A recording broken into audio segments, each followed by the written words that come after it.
It's a pleasant and chilly day out here in Lipa City. According to my thermometer, it's ranging between 21 and 22.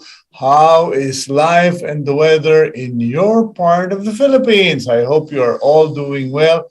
And also for those of you who are abroad, catching us via Facebook or YouTube. Maraming salamat po to all our Cignal TV subscribers and viewers of Agenda. Maraming salamat po sa inyo. Today is January 17, 2023. It's a Tuesday.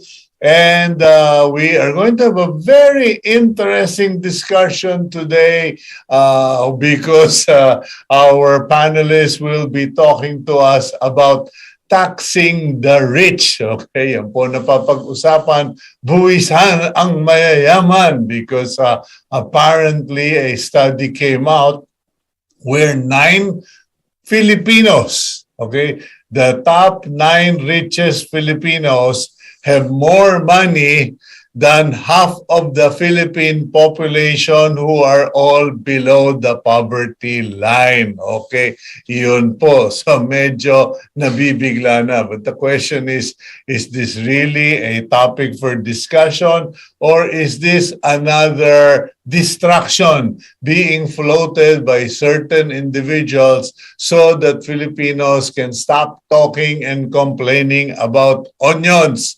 and chicken and pork, etc. Okay, anyway, let's go to our daily starter. And our daily starter comes from Thelma Bryant. Okay, please pay attention because she goes, pay attention to your patterns. The way you learn to survive may not be the ways you want to continue to live. Heal and shift. Okay, very interesting. Keep it there. Pay attention to your patterns. The way you learn to survive may not be the ways you want to continue to live, heal, and shift. Okay, for the country, for the Philippines, we have been surviving on importation. Okay, imported goods, imported vegetables, etc., imported rice. And what happened was, through the years, we eventually destroyed our local capacities and production.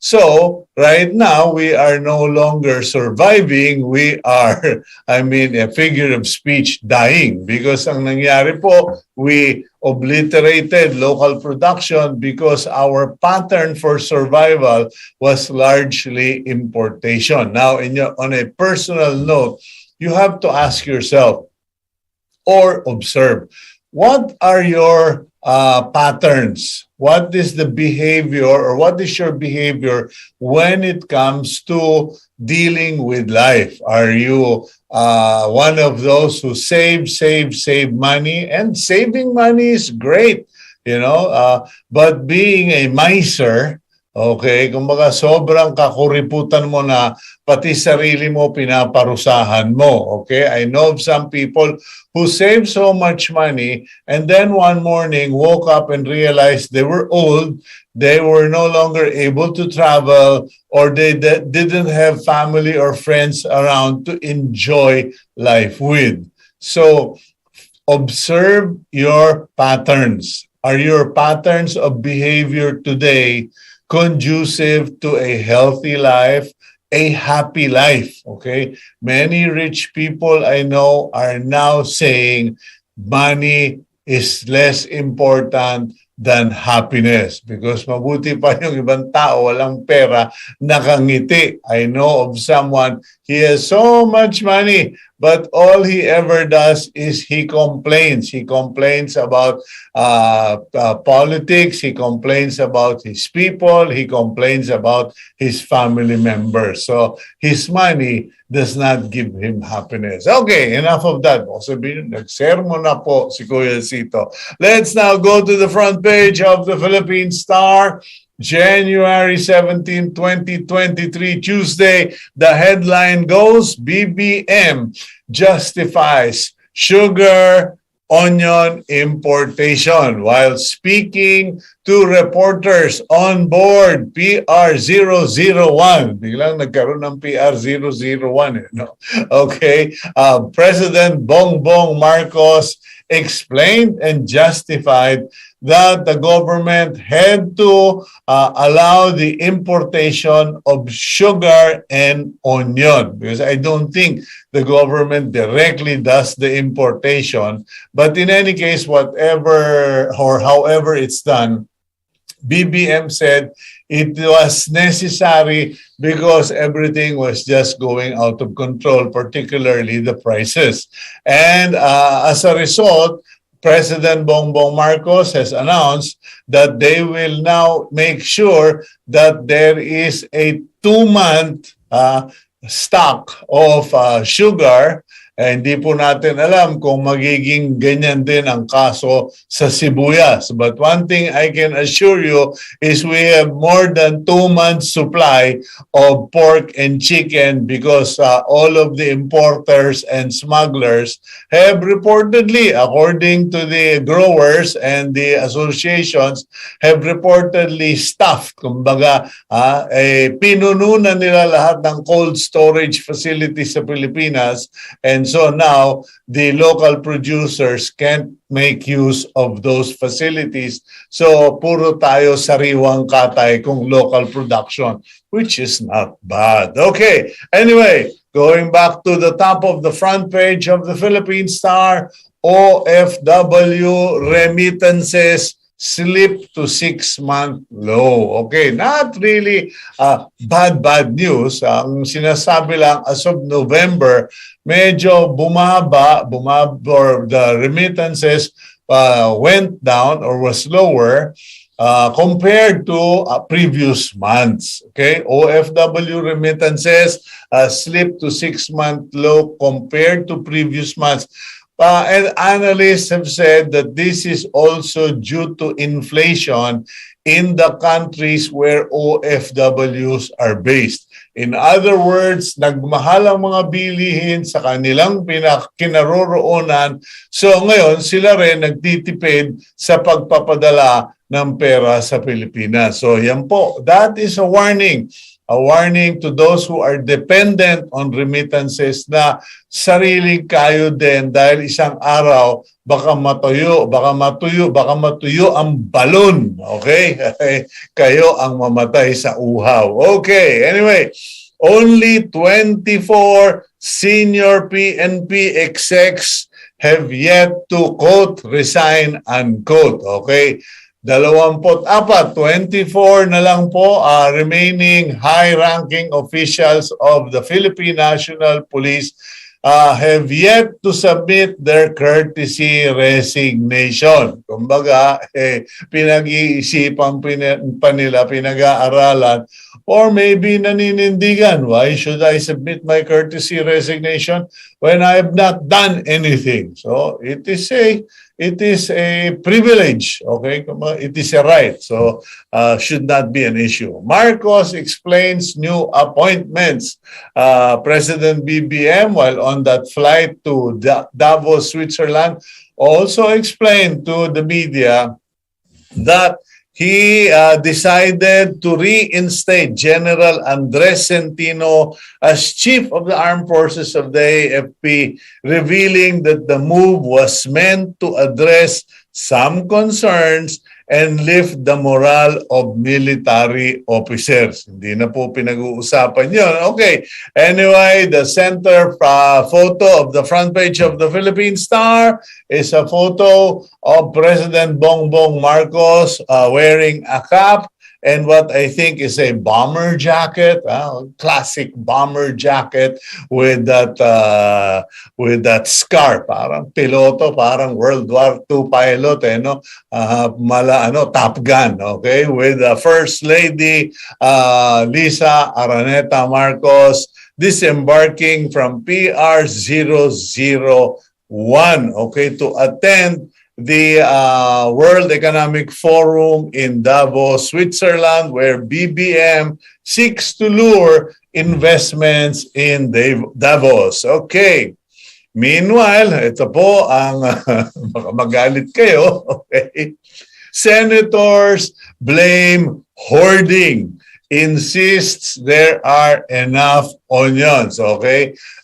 Senators have spoken, particularly Senator Cynthia Villar, who holds the Committee on Agriculture in the Senate, that as far as they can tell, there's enough onions on the ground, but it is being held back or not reaching the market. If you listen to our interview with Toto Barcelona of Harvest, remember he said that many farmers, producers of different agricultural products are no longer selling their products to consolidators or viajeros to Manila, but selling them within their communities or the nearest highway, because they get they have direct buyers, instant cash, and higher prices. So yun po. Pero kung hoarder man yan, it is up to the Senate now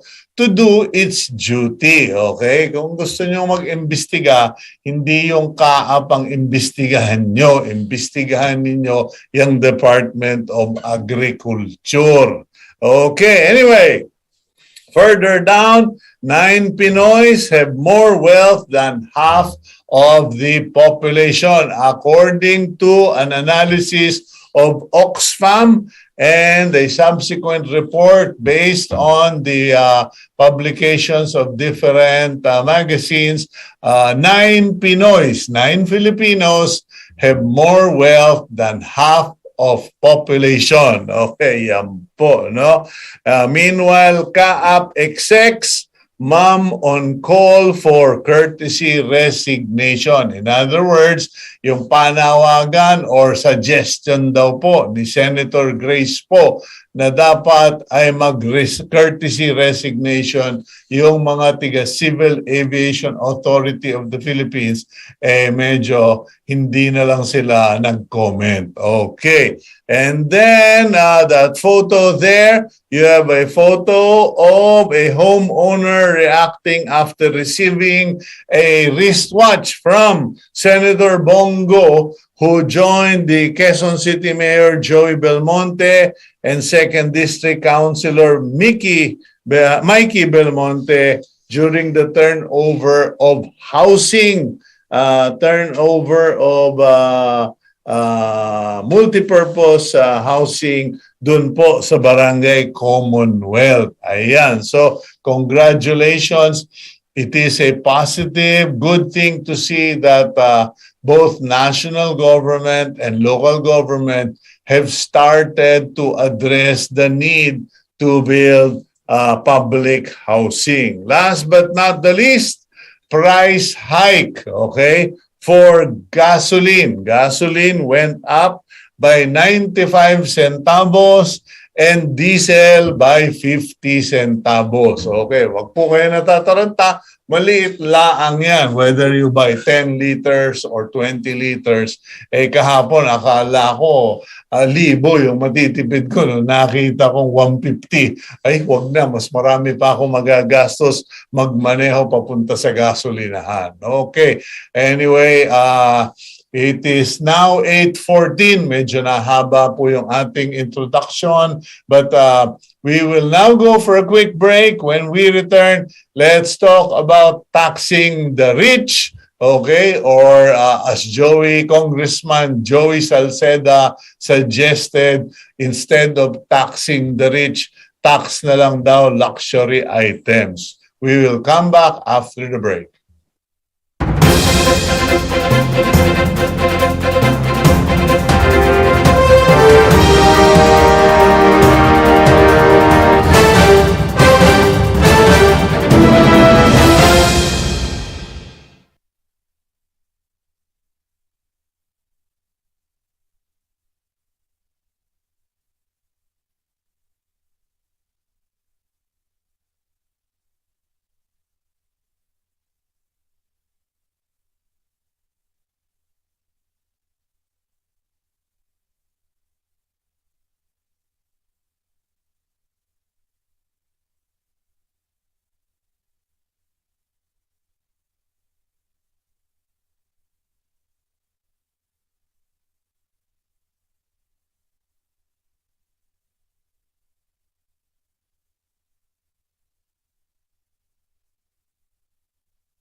Welcome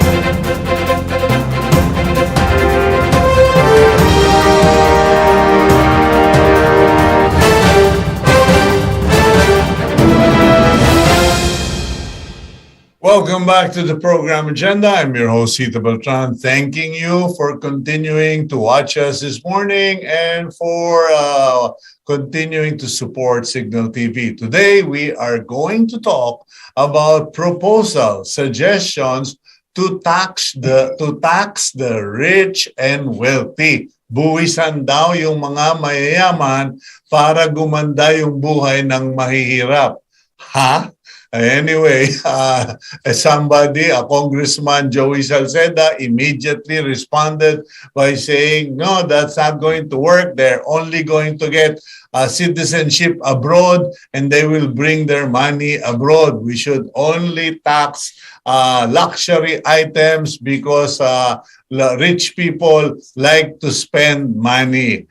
I beg to disagree. That's why they got rich, because they don't spend money. But anyway, let's go to our very well-informed and competent panelists this morning for our, I'm sure, what will be a very interesting discussion. Gabriel, roll out the Betamax, please. Sonny Africa is the executive director of IBON Foundation, a non-stock non-profit group that tackles socio-economic issues through research and education. Africa is also board member of Alter Media and a fellow of the Center for People Empowerment in Governance. Mon Abrea is the founding chairman and senior tax advisor of the Asian Consulting Group. He also spearheaded the launch of the company's mobile app called TaxWiz PH. Abrea obtained his MBA degree from Ateneo de Manila, and he is currently taking his Master of Public Administration at Harvard Kennedy School. Okay, good morning, Sonny. Mon, welcome back to the program. Morning, Cito. Hi, Sonny. You both know our topic for discussion today. So I'll start with you, Sonny, and then Mon, just jump in anytime. It's a free-for-all. What are your thoughts about this report that 9 Filipinos have more money than 50% of the Philippine population below poverty line, and the suggestion to tax the rich, etc., etc.? Sonny? Well, that's the first we've heard of that specific number, but in terms of the principle, we completely agree. There's too much concentration of untaxed wealth in the country. Our own computations are that the top 3,000, the only 3,000 billionaires have a net worth of about 8.2 trillion. So the proposal to tax wealth, we think, is super urgent, super necessary. There are huge potential benefits. And of course, it's difficult to design, but if it's designed properly with proper political will and controls, it can be effective. So we're fully in support of that notion of a wealth tax, and we actually are working with some legislators to design a wealth tax and pass it along. Mon, you're the tax guy in the panel. What are your thoughts regarding this situation? Because it's not new. Globally, this issue has always been raised time and again, and I don't know, I never really saw anything come out, saw anything good come out of all those talks.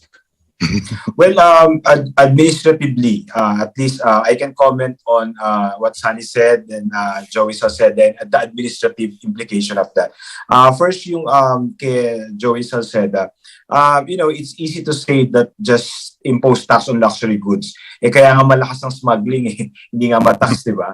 Then the second one is, we have to expand the scope of luxury kasi dapat lahat ng high-end, including real estate, dapat tamaan ng ma-impose na mas malaking tax. As you have said, that's why they are rich. They don't just spend, but they invest on a lot of assets. Kung yun yung mako-concentrate, kasi yung package 4, if I'm not mistaken, pro-rich na naman siya eh. While we are reducing the proposed package 4, while we are reducing the final tax on interest income, yung mga may savings, which is karamihan naman sa mahihirap walang savings, at yung mayayaman naman wala din sa savings kasi nasa investment, bababa din natin yung final tax on dividends. Sino ba yung may dividends? Mayayaman na naman. So again, we have to focus on really taxing who are really generating more. Yun naman talaga yung progressive tax, yun naman talaga yung ideal, but it's not exactly what's happening. Now, yung reaction ko naman kay Sonny, I think in principle, we want to tax the rich. Except that, ang hirap talagang mag-design kasi yung mismong nagde-design, hindi nagde-declare ng totoong wealth nila. So if I am to tax, I will tax everyone in Congress first. The problem is, they cannot even lift the bank secrecy. So Sonny, sa akin, kung sino man yung katrabaho mo, bakit hindi muna nila i-lift yung bank secrecy bago ako maniwala that you are designing something pro-poor and pro-Filipino? Because at the end of the day, lifting the bank secrecy will unlock a lot of untaxed assets in the Philippines. Yung sinasabi ni Joey na itatakbo ni Joey Marquez sa Congressman Joey Salceda, dadalhin sa ibang bansa, offshore accounts, hindi pa ba dinala, Congressman Joey? Kailan po ba tayo nag-comment? Ano pong taon? Galing lang ako sa Bahamas, ang dami daw Pilipino nagtago ng pera doon. Hindi ko na sasabihin ko sino. Ang point ko lang is, this is already an open secret. We need to come up not just with a law, but with a mechanism by which makakapture talaga natin yung data, which I think yung administrative issue ko, Kuya Cito, dati akong examiner. Ang pinakamalakas maglagay at efficient sa pagtago ng kita nila, yung mga may pera. Kasi sila yung mas mabilis magsuhol sa mga examiner. So, how do we protect now the agency itself when yung hindi pa nga mayayaman o malalakas talaga yung kanilang ino-audit, nasusuhulan na sila. Kung halimbawa, si Mon Abrea na may 1 trillion, ang i-assess nila ng, kasi di ba, tatlo sa may mga wealth tax is Norway, Spain, Switzerland. Kung i-assess mo ko ng 1%, bigyan na lang kita ng 100 million. Wag mo na akong i-assess doon sa 1 trillion ko. Di wala na, tapos na naman ang usapan. Pag dinala mo sa korte naman din aaregluhin. Yung isa nga, hindi ko alam, but nanalo pa sa election, di nga nagbabayad ng tax. So again, administratively, medyo yung loopholes, I don't think they're also addressing it.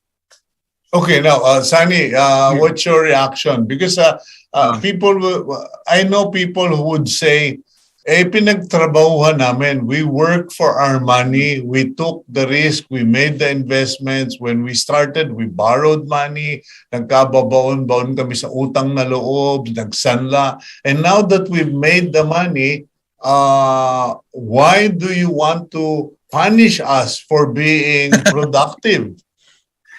Sige.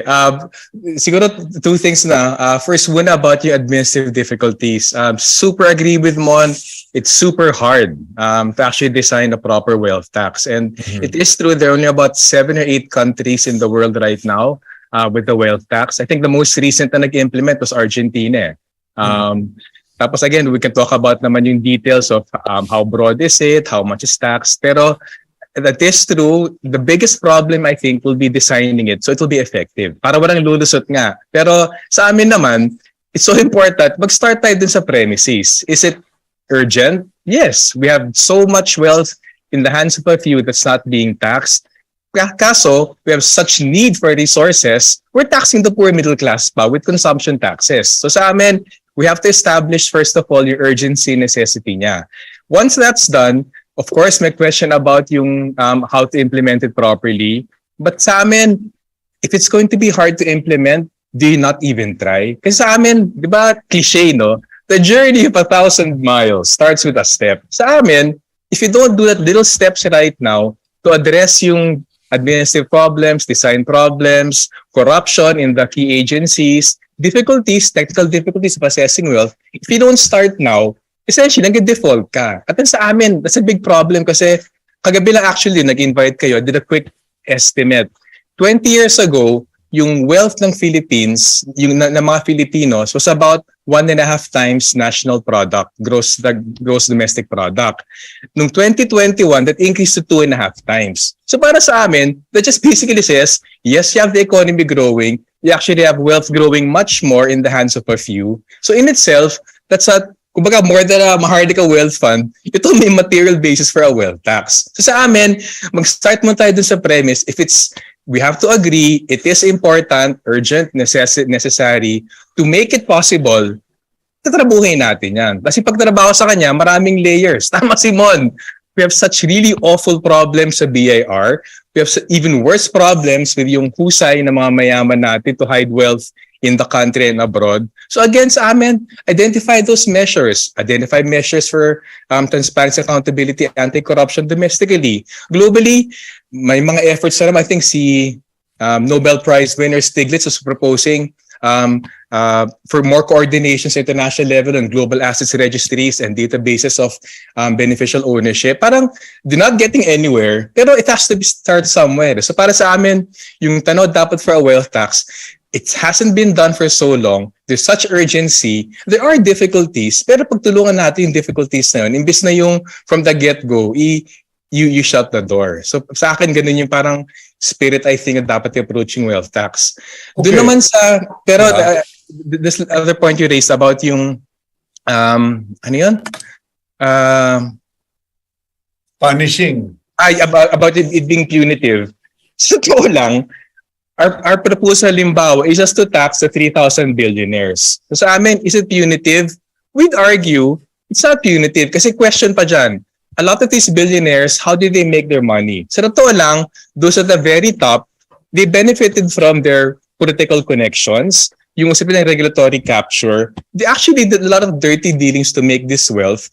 Ayoko nga ilagay sa question ng punitive, kumbaga it's more just desserts eh. Para if you made your money in this certain way, if you made your money from underpaying your workers, if you made your money from destroying the environment, if you made your money from rent-seeking regulatory capture, if anything, it actually makes sense and it's more just, divert some of that, put it in the national kitty. Of course, again, question na naman dyan, magamit ba ng tama? But again, huwag tayong magpatali dun sa problems. Let's deal with all those problems. They're huge problems talaga.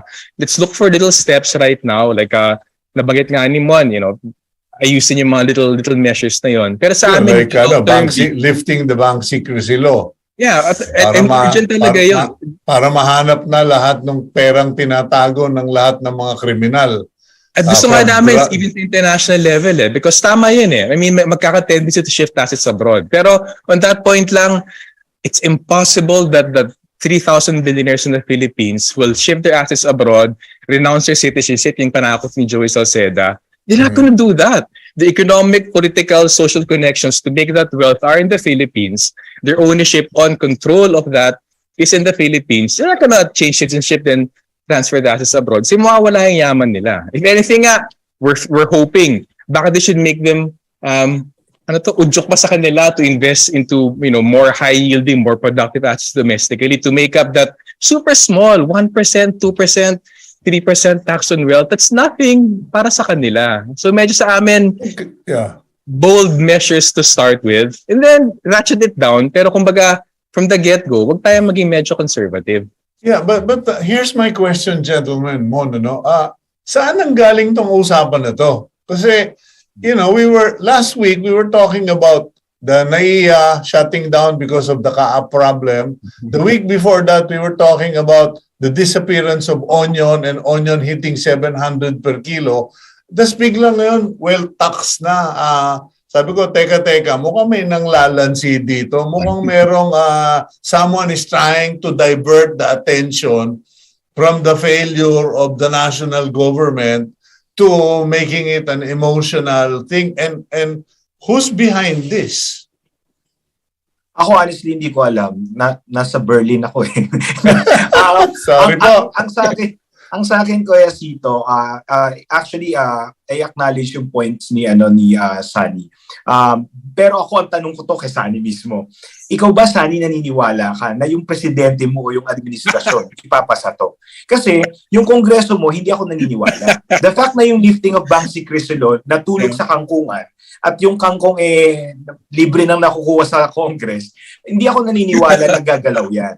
Siguro matalino yung kausap nyo dahil matalino ka naman at ang IBON Foundation. Sa akin lang siguro insulto na tama si Kuya Cito yung issue ng mga presyo. Alam mo, paper ko yan sa Harvard yung inflation. Nakakahiya kasi tinatanong na ako sa Harvard, di ko na alam paano ipagtatanggol yung gobyerno natin. Tapos ngayon, ang paper ko sa global governance, just to inform our viewers, to amend the United Nations Convention Against Corruption, ito include tax evasion as an international crime. Kasi karamihan dyan, mga nakaupo, kaya yung suporta doon sa sinabi ni Sonny, hindi aalis ng bansa yan kasi nasa kongreso yung mga yan. Kailangan nila yung citizenship nila. Okay, okay. So, but as far as history goes, you may not be in the Philippines, you're in Berlin, but familiar ka naman sa galaw, maniobra, okay, or maneuvering.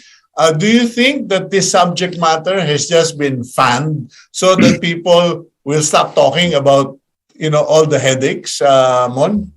No offense kay Sonny, Oo, kasi alam ko wala namang mangyayari dyan sa wealth tax na yan. Okay, Sonny. Para lang ma-distract tayo, mapunta, mayaman ng abulin natin yung mayayaman. Yung mga mahihirap, imbis na yung galit nila sa mahal ng bilihin, mapupunta sa yung mayayaman talagang may kasalanan, bakit tayo mahirap? Para na namang peso is not weak, dollar is strong. Okay, Sonny, Mon, relax ka muna dyan. Hirap sa'yo eh. Hindi ka, napupuyat ka, kanya galit ka. Mainit ulo mo eh. Because what time is it in Berlin? 1:30 a.m. Ganti-gantihan lang yan. Okay, anyway. Sonny, where did this come from? Kasi it's legitimate. I have not, I don't challenge that. It has been on my mind for the longest time. But, paano biglang umangat itong story na to? Well, kung condition, kung external context, actually matagal na pinag-uusapan yung wealth tax sa Davos eh. So for the last couple of years, lalo nung pumutok yung COVID, naging usapin talaga saan kukuha ng pera para sa COVID response, emergency response, etc. So actually about 2-3 years ago, sobrang tampok sa Davos yung usapin ng wealth tax. Pero kaya I think naging conditions para i-cover siya is because may a couple of, yung talk shop naman yung Davos eh. I think may 1 or 2 forums pinag-uusapan yung tax reforms. Tapos yung Oxfam, matagal na silang nag-lobby actually sa Davos about yung wealth tax na yan. Tapos may isang kontrobersya, one of the groups na nag-found ng Davos, a few months ago, nag-propose sila ng wealth tax, bigla na-disinvite sila. So medyo may konting excitement dyan sa Davos. Minor lang about yung wealth tax. Tapos syempre, ibang usapin yun. Kung yung external context, tama kayo, bakit siya bigla pinapatampok ngayon? Ganun lang, style talaga ng gobyerno kasi napuroon sila about the onion imports. Akala ko nagkamali ng rinig, Sonny, kasi wealth fund yung gusto i-discuss ng presidente. Akala wealth tax, nagkamali ng Puro wealth kasi, puro wealth. Okay.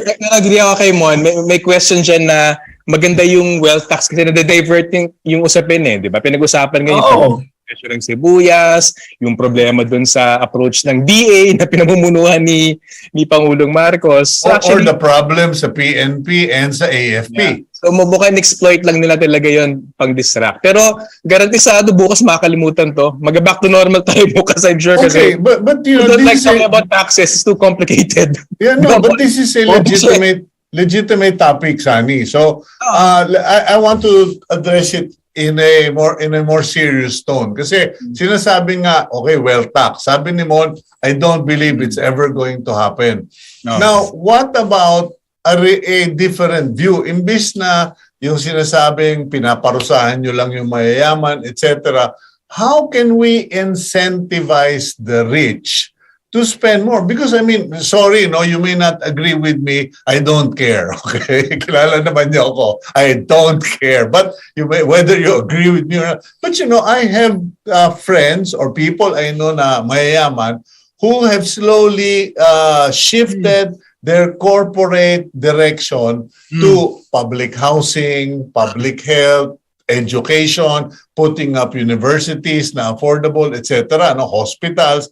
Sabi ko, mukhang nagkakaroon na ng social agenda itong mga rich friends natin. So clearly, it's not impossible because may pusong Pilipino at the end of the day. Now, how do we shift this discussion to something that is more amenable to everybody? Imbis yung sinasabi ni Joey na consumption tax, luxury tax, etc. Sa akin ba yan, Cito? Yes, pareho kayo. Go for it. Ako, pwedeng tungtungan yun. Naniniwala din naman ako dyan eh. May mga kaibigan din ako na ganyan. More money than me. They're actually, I think, trying to do that, be good corporate citizens, do their corporate social responsibility. Sa akin, that's a starting point eh. Pero again, ang laki ng titibagay na bundok eh. Kasi yung problema a lot of times, bakit ayaw magbigay ng buwis kahit na inclined sa magbigay ng buwis? Because of the kind of governments we have, di ba? Para pagkakatiwalaan mo ba na bibigyan dagdag na pera si Bongbong? When you look at their 2023 budget, grabe ka! mega pork! Grabe, walang kapantay ever in Philippine history yung unprogrammed appropriations. Their lump sums ngayon, tinalo yung lump sums ni Duterte at ni Aquino. So parang, I get that point na, shit, pati magbibigay ng pera sa ganyang klaseng gobyerno. Titibagay natin yon. Pero also yung usipin nga na, how to actually convince other people. Sa amin, unti-untiin natin. Yung mga example, Sonny, no? Wealthy people, mag-advocate sila for this. Mag-advocate sila more na their resources came from people working, and as a Filipino citizen, you have a responsibility na ibahagi naman yan again, because you benefit from the Philippine economy, from our markets, from our resources, from our people, our labor power. It's actually part of being a good citizen to be able to pay yung just share ng taxes na actually makikinabang ka rin naman. So sa amin, let's build on that. Tapos, yung mga medyo malalaking bundong titibagin about yung huge corruption, do you trust the government? Let's also address that on another plan. Yeah. Pero sa amin, ang example kasi, Sonny, no? Time out, Sonny. Example ko lang, no? Para baka sabihin naman ng mga viewers na, naku, Cito, masyado kang idealistic, no? Hindi po ako idealistic, pero alam nyo, ang Pilipino, we have this culture of gaya-gaya or inggitan. And, among the rich Chinese billionaires, I remember there was a season, and I hope it continues, where many of them invested on colleges and universities. Sila yung nagpatayo ng building sa isang high school, sa isang college, sa isang university, because they wanted their name to be there as their legacy. Now, whatever the intention was, good or bad, the outcome benefited people. Merong mga hospital tinayo because of that. So it's not far-fetched. Mon? Actually, ang naisip ko nga, posible siguro na isa sa magiging insentibo nila is the rich, these wealthy people can also influence where it will be appropriated. Let's say for instance, kung ako hihinga mo ng 1%, gusto ko ilagay yan sa public health.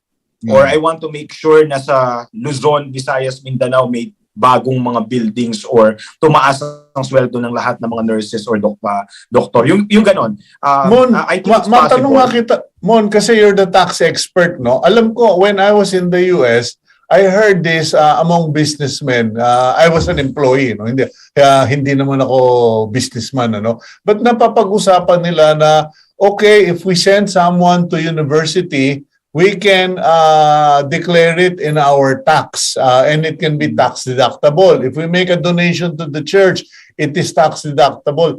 Dito ba sa Pilipinas, yung mga donations na yan and redirection of those fees or whatever, is it healthy in the Philippines, or parang ginigipit pa rin? It's not really an ideal option for corporations and business people.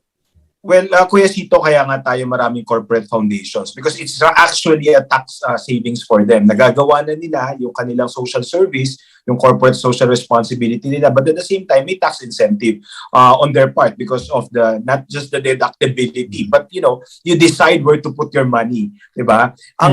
Kaya lang, yan, limited dun sa may ganong resources. But if you're asking kung ito ay nagagawa sa Pilipinas, yes, minsan naaabuso, pero it is being implemented, and I think it's effective naman dahil sabi ko nga mas dumami ang mga foundations, which is for me, personally as a taxpayer, it's a sign na nakukulangan tayo sa gobyerno. Otherwise, bakit dumadami yung foundation na dapat ginagawa ng gobyerno na mismo? But again, I would like to reiterate na kung talagang ipupursu natin yung wealth tax, I think isa sa provision na mag-a-attract para sa ating mga wealthy citizens or taxpayers is they will have an influence where to put their money. Similar sa sinasabi mong pagdo-donate natin sa mga foundations, sa simbahan, but o mismo sa gobyerno. Is that feasible, or kailangan bang masahin ni Sonny yung mga congressmen and congresswomen na allegedly katrabaho niya?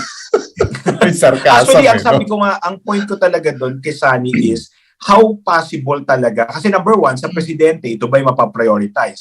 Number two, sa nature ng supermajority sa Congress, di ba, na hindi naman sila nagbabasa, nagpapasa lang Ah, ng batas, ito ba ay lulusot considering na ang daming nagpe-pending.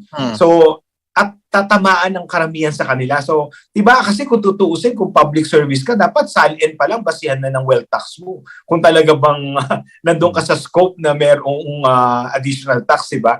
Ilan sa kanila yung nagde-declare ng totoo sa SALN, 'di ba? So again, in a more realistic point of view, administratively, may maaasahan ba o may mapagkukuhanan ba tayo ng information? Kasi I think doon sa previous interview ko, nabanggit ko, yung net worth na sa Forbes magazine lang tayo nagbabase.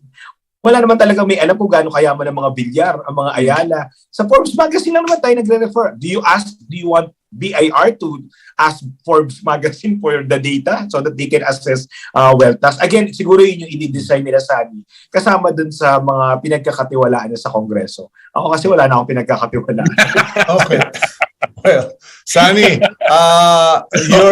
I am amazed actually, Sunny, that you said you're working with some legislators because most people have written you off as talagang anti-administration. But what is the situation in that undertaking, yung cooperation ninyo with the legislator? Is it just, kumbaga, a start, idealistic move, or may seryoso ba talaga yan? And can you answer Mon Abrea's position na he has serious doubts if it will ever hatch, kumbaga sa usapang manok? Well, una, completely agree with Mon. Ang labo talaga, di ba? Kumbaga, maliban dun sa mga alyado ng administrasyon, yung supermajority, parang last computation namin, nominally 94% ng Kongreso, Senate, tsaka House of Representatives ay nasa supermajority coalition. Not even counting yung mga tahimik lang, pero alyado. So kung sa numbers, talo talaga. Pero sa amin, may kausap kami, of course, kilala niyo naman yung mga left-leaning and a few others, 2 or 3 others na progressives na willing naman to propose that. Sa amin, it's a start eh. And we want to take the long view eh. Parang it's a long game. If you don't do it now, actually magkaka-backsliding at lalong titigas actually yung position ng mga mayayaman, lalong paurong yung ating tax legislation. I mean, it's bad enough na nga under the Duterte admin, nag-train law sila, super aggressive law yun, nag-create law sila. I mean, right now, we're more and more reliant on consumption taxes. We're lowering direct taxes on corporations and on wealthy families. So parang, alam mo yun, it's like that, ano yung Hans Christian Andersen ba yun? Yung the finger in the dike? Parang ganun yun eh. You have to do a little measure now as a foundation for the future. So ganun na framework namin. Seryoso ba kami? Sobrang seryoso kami. Pero sa amin, it's 2 things. We want to work with the mga legislators to craft a technical law. Kung tika nga si Mon after this, baka may ma-advise siya. I think sobrang manlaki. Patulugin mo muna siya, bro, dahil 1:30 na umaga sa Berlin. But anyway, okay, we will go for a quick break, and we're down to Yamomon. We're only down to less than 15 minutes, so makakalaya ka rin. But when we come back, can we discuss options, solutions, small or big steps na pwedeng kung nakikinig yung mga congressman, yung mga milyonaryo, yung mga bilyonaryo who are watching, that maybe they can take the lead. As we always say, better that unahan ko na kayo kesa sa magulpi pa nyo ko, di ba? So, okay, we'll go for a quick break. We'll be right back here on Agenda.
Welcome back to the program agenda. And as I promised, it has been a very colorful morning interviewing our two panelists, none other than IBON Foundation Executive Director Sonny Africa and Mon Abrea, Founding Chairman and Senior Tax Advisor, Asian Consulting Group. Okay, so I said, no, time out na tayo doon sa ating sarcasm and cynicism and our in disbelief in this proposal. But given a chance, what solutions can we come up with? Kasi the solution proposed is a wealth tax. But apparently that's not going to fly, not with a Congress and a Senate full of millionaire, 100 million millionaires and billionaires. And so what other options do we have, gentlemen? Ako sa akin, if we are really serious na itap yung mga untaxed wealth, I think we have to begin with lifting bank secrecy coupled with general tax amnesty. Actually, bait siya eh. I'll be very frank. The general tax amnesty will be a bait.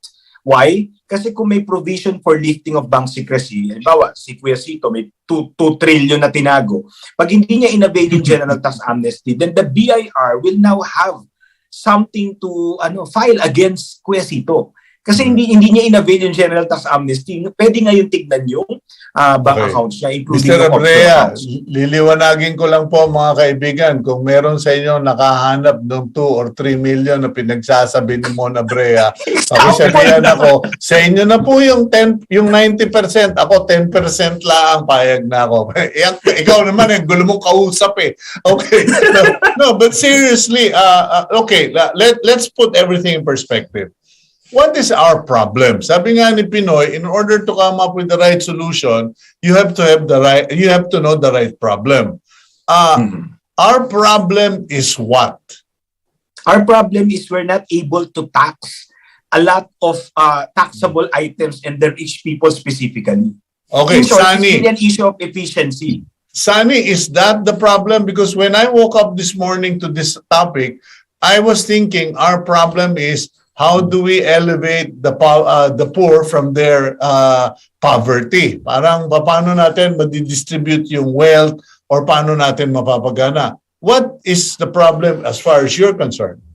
Sa amin, ang pinaka-problem, wala yung political will to tap the wealth that is existing. It's captured by congressmen, senators, and their business allies. So sa amin, tama si Mon, kaya nga napaka-pessimistic din ng ilan dyan kasi they have captured it. Sa akin, the material basis is there. There's wealth concentrated in the hands of a few. May pangailangan. It's a political problem. Tapos, quick habol na lang kasi we're running out of time.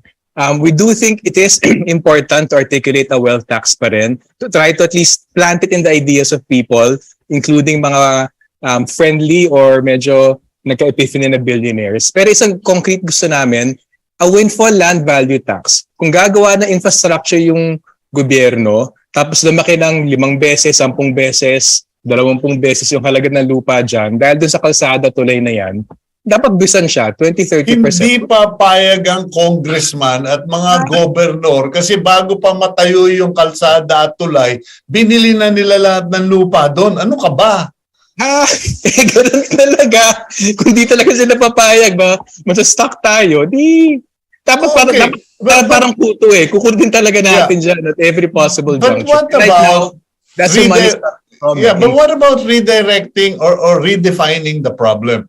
Instead of focusing on it as a tax issue or tax collection defect, what about empowering the middle class and the lower middle class to become the profit generators? Kumbaga, kumita na yung mga nasa taas eh. Let's now figure out how people like you and me and people below us or a little lower than us can become the millionaires so that we can improve the economy because the people upstairs, they're too big to get involved.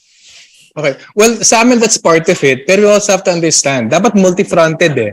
You have to make people more productive, the poor middle class. but that's a separate issue from how the resources generated by the economy are diverted to the government for its social economic services. So sa amin, hindi sila exclusionary. They should actually be parang walking on two legs. Parang octopus siguro, maraming tentacles. I think those should be done at the same time. Pero ang problem din, if you don't address yung capture ng ilang billionaires na economic policy making, it will actually stop the poor middle class from getting those opportunities. Kasi na-capture nga nila eh. Monopolize nila yung regulatory machinery, monopolize nila yung capital sa bansa. Actually, it does that inequality, that concentration of wealth and power is actually the binding constraint dun sa creative opportunities for the poor and middle class. Kasi nasa kanila na lahat ng pera, nasa kanila pa lahat ng politiko, nasa kanila pa lahat ng negosyo. At mga bangko, di ba? So medyo, ano na yun? Sa kanila lahat. Okay, Mon. Parang sine. Mr. Abrea, could you kindly add to our already dangerous discussion? Actually, ang concern ko dun sa empowering the middle class, structurally kasi ang nangyayari, ang naiipit natin sa collection of taxes, yung middle class. Kasi sila yung walang masyadong options whether as employees or micro and small, medium enterprises or professionals. Ilan lang talaga yung mga ultra-rich dun sa mga may ganung sa category na yon.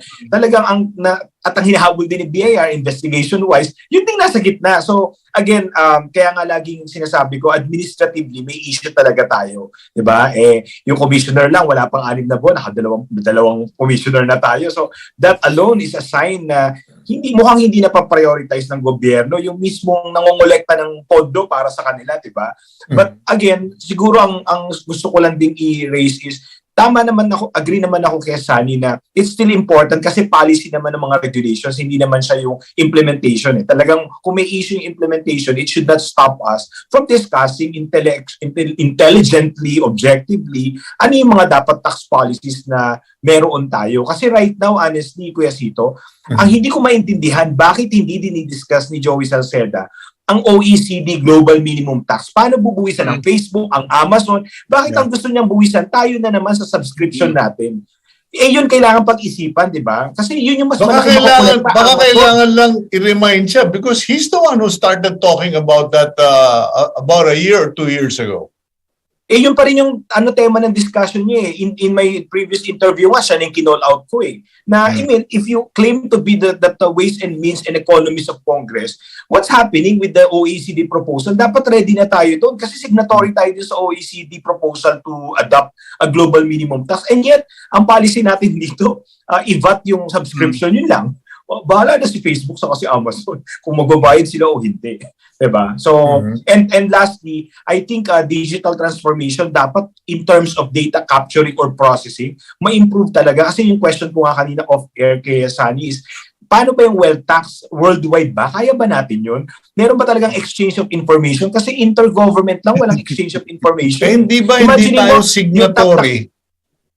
Saan? We refuse to sign to that cooperation of countries regarding... Sa Organization for Economic Cooperation and Development. Doon sa OECD as a country, hindi. Pero doon sa Global Minimum Tax Proposal, we are a signatory. Oh, okay. Parang pwede ka naman makisali so, hindi ka member. Yung computerization and upgrading and targeting the taxes. So, what about you, Sonny? Last comment. You get to say the last word. Well, sa amin, it all boils down to we need public services. If there are no resources for that, the money will come from the poor middle class and from further borrowing. So sa amin, we have to be so clear. The urgency is there. The possibility is there. The political conditions aren't there. Pero bakit yung trabaho natin? Let's create the political conditions. Let's talk about it. Let's get people agitated. Sana mantigin damdamin ng ilang billionaires to support us. I think that's one step in our journey of hindi 1,000 miles, 10,000 miles siguro yung journey na ito. And hopefully maybe we can also make some of our millionaire friends realize they're not the target. The system and its failure is what we are trying to change. And maybe, as Amon suggested, if they cooperate, they get to choose where their money goes. Okay. Thank you, gentlemen. Thank you. Thank you, Cito. My Mon. Okay, Mon. Go to sleep na. Sweet dreams. Right, Mon? Okay. Thank you, Mon Abrea, Sunny Africa. Have a good day. Okay, now let's go to our blessing for the week. This is a blessing that I chose specially for all of you, our viewers. May your house have no sickness, no death, no evil in 2023. We declare this in the name of Jesus. Amen. I'm Cito Beltran, thanking you for joining us this morning. Once again, please go and watch our replay this afternoon. God bless all of you. Keep it here on One News.